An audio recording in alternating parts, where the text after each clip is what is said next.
especially considering what it actually costs to go through the program. And you look at Full Sail, and they want like $60,000, right? So yeah, right on top. Right. So for here, if you qualify for Pell Grants and stuff, it's pretty much covered, and you're getting a chance at least to like learn, put your toe in the water, see which one you actually like, and then go from there. And then it's all up to you, like you said, the work that you put in. Pretty much. You know? Yep. Yeah. Sounds good to me. I was taking a look at these too. Yeah. Pretty cool, right? And then the kind of like the lunch area over here. Somebody comes and has their food. There's microwaves in there. I think he's getting some. You got the vending machines and ice machines and stuff. Yep.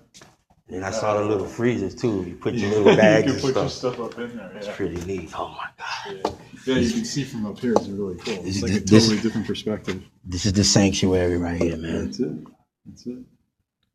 Like on Amazon, they have that TV show that they just finished up the second season. It's done. It was called Man in the High Castle. I haven't Did heard you? of that one. It was pretty What's it great. about? It's based off of a book, and it's basically what would happen if Hitler actually won the war. And so, like, the United States and everything is like an extension of the Nazi Party and stuff. The Japanese have all of California. And so it follows this, and then these people start finding these film canisters. Right. And the film canisters show you films of what our reality was like, where they lost. So they're flipping, right? They're seeing all these things like we can't let people continue to see these things. Right. And so it's all about that. So where are these movies coming from? How is this happening? So it's really interesting. And one of the episodes that they did, they used a lot of CG.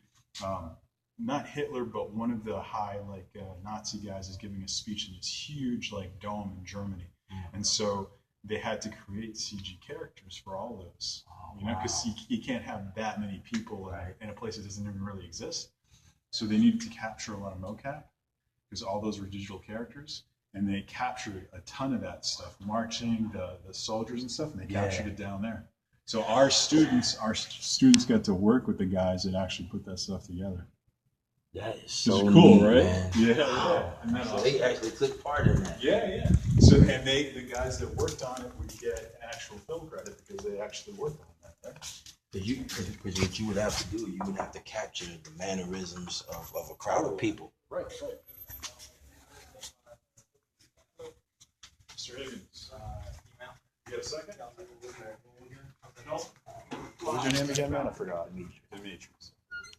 Demetrius, Mr. Higgins. He's going to be one of your students, I guess, next quarter. Okay. Yeah, and he was walking around, and I figured I'd come and introduce him to you. Or maybe you can even show him what he can expect once he gets here. You know? I'll leave you in good hands, man. It was nice to meet you. Yeah. Okay. Okay. What if I turn this entire motion? Okay. Big platforms with different tracks to each various and maybe So adults, right? So you'll be on this side, which is all adults. He's one of the first. He's in his, I guess, his first semester with this program too. Yeah. So I only have 2 adults in here that are learning C#. Really? Which that is the beginning portion of this programming course. The last portion is C++, so that's what they're all doing. He's still doing some C# projects right now. But basically we go through using C# with Unity. I don't know if you're familiar I'm with familiar with Unity. Okay. Yeah, Unity, Unreal. Mm-hmm. Maya. And then, so you come from an art background too? Or? Yeah, strong. Yep. Did you do 3D before? Or? Working on it right now. Okay. I got a home office. Okay. How'd you find out about this place? Driving by here every day, basically. And Right on. did a little bit of research. Mhm. Went to a couple of universities, couple of schools, had some tours. Yep. I just figured this would be the best situation for me. Yeah, It's this a fresh is program. it is, and the big thing about this program is it's very hands-on. You know, the students just kind of jump in. They follow you're holding tutorials. yourself in the air. And As I go through the halls, I can see the work getting done. No And doubt that's about the it. big thing. We're trying to focus a lot on toward the end learning the VR side of things. Yeah. If you want to check out one of his projects, would you mind showing it up? So we have, I'll just take you a little tour. All right. This is our simulations room. We got motion chairs. These all move. So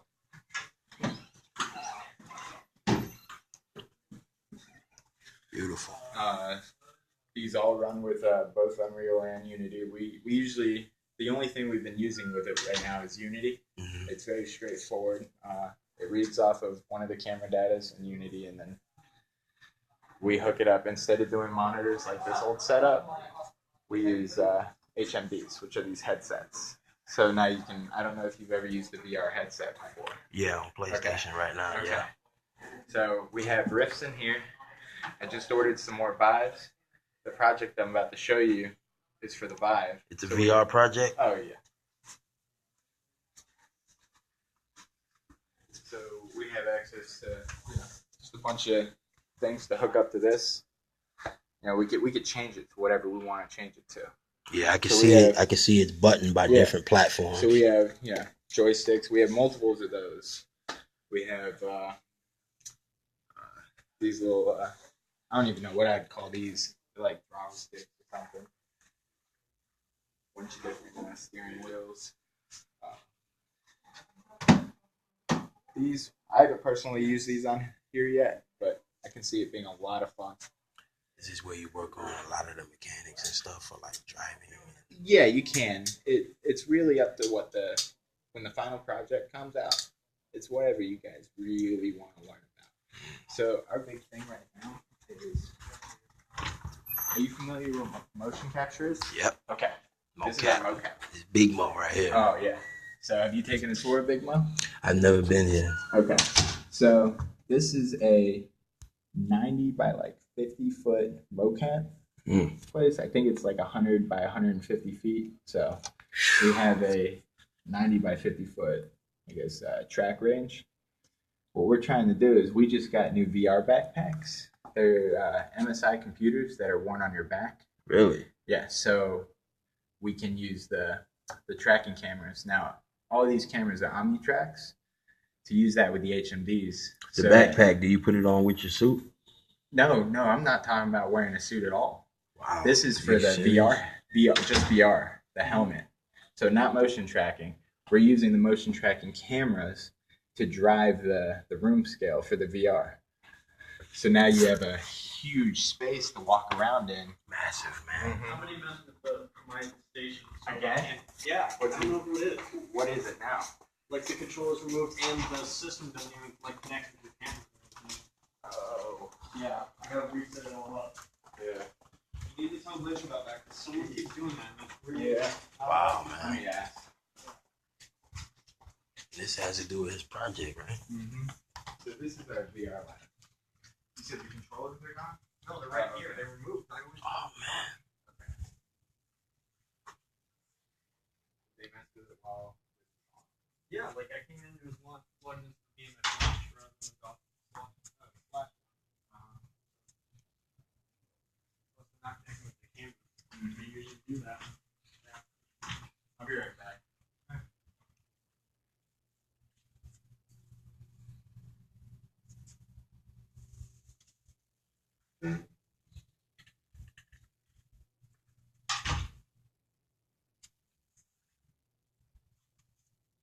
So this is where it goes down, huh? Man, this is neat, man.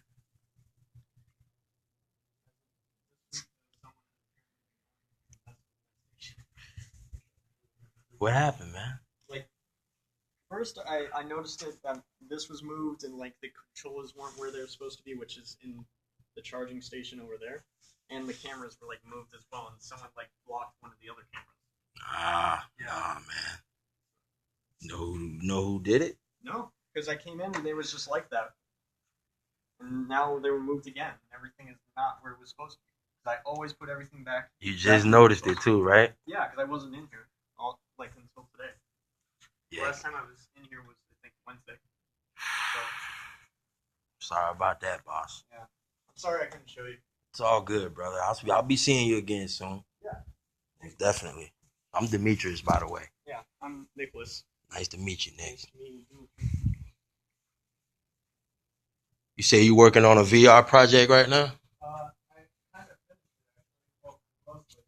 Really? But Yeah, I uploaded a video to YouTube of me playing it.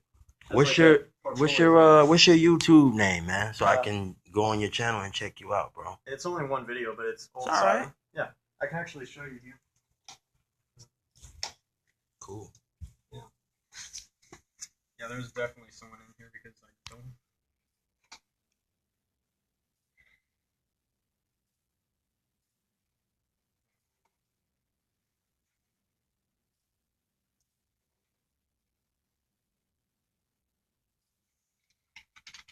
Yeah. Picture with Homer Simpson, and then it's just this video. It doesn't have any sound though, so It's all right, man. you can watch that one. Just kind of.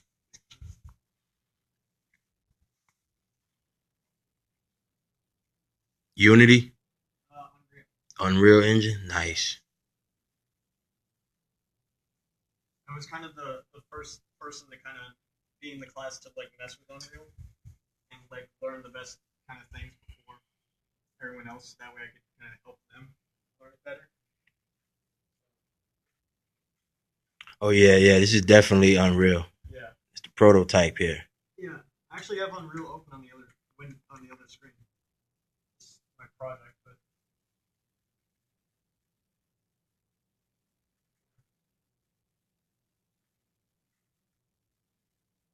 But how long did it take you to put this together? it took me 2 months. Oh man. Yeah. Sleepless nights. No, I don't have a computer that I can run this stuff, so I pretty much just had to do it all here.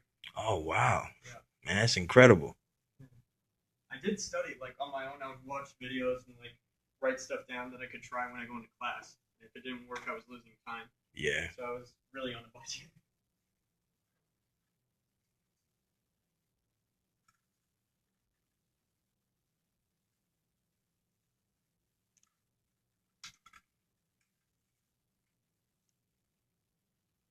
What type of games are you mostly into? Almost anything that's not a turn-based, like Final Fantasy turn-based games, Right. or sports games. I like some racing games. I'm not into like the simulation stuff, and fighting games. I'm not really good at those, so I don't play 'em. What about a real story rich third person shooter? Yeah. All right. Like Uncharted. Yeah. Yeah, Metal Gear Solid. Yeah. Okay. I really like the most recent one. Which one? Metal Gear Phantom Solid Pain? 5. Yeah. Yeah. I'm not really a fan of the. I really didn't like the story that much for those Metal Gear games, though. Yeah, they're a little weird. They're a little out there. Well, no, I'm like a person that doesn't really care about anime, Ah, so it's very rare in that class. yeah. But even then, like it still is really weird.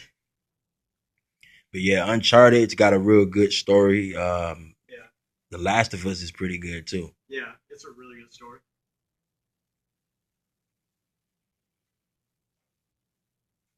What do you think about co-op games? Because as far as like in the business, I mean, we got a lot of multiplayer head to head, but I feel like we don't have enough co-op. Well, the game industry moves in like a pendulum. Like it first started out with first-person shooters and multiplayer, and then it switched over to co-op based games for Yeah. a while, and then it goes back. Yeah. It's just a pendulum.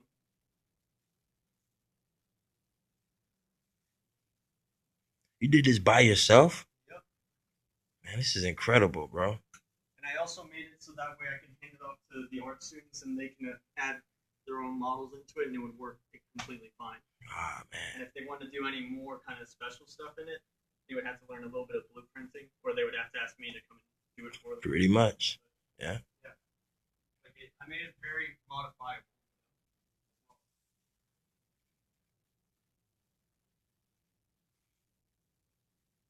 I don't like doing crappy workflow. Nah. And pretty much everything was written in C++, and then blueprints, like C++ made blueprints their visual scripting. That's my language.